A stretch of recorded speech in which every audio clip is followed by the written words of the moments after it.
Një incident ka ndodhur mbrëmjen e së dielës në rrugën Recep Kabashi në Prizren, ku një person është thirrur me thik.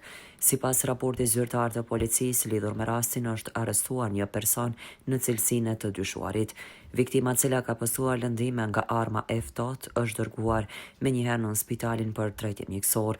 Ngjarja ka ndodhur në orën 20:30.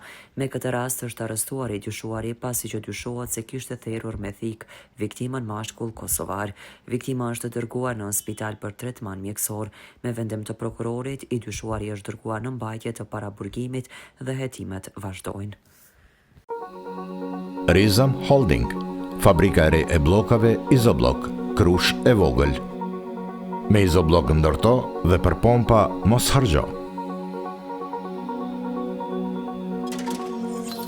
Ndërto me Izoblok të ri, 25.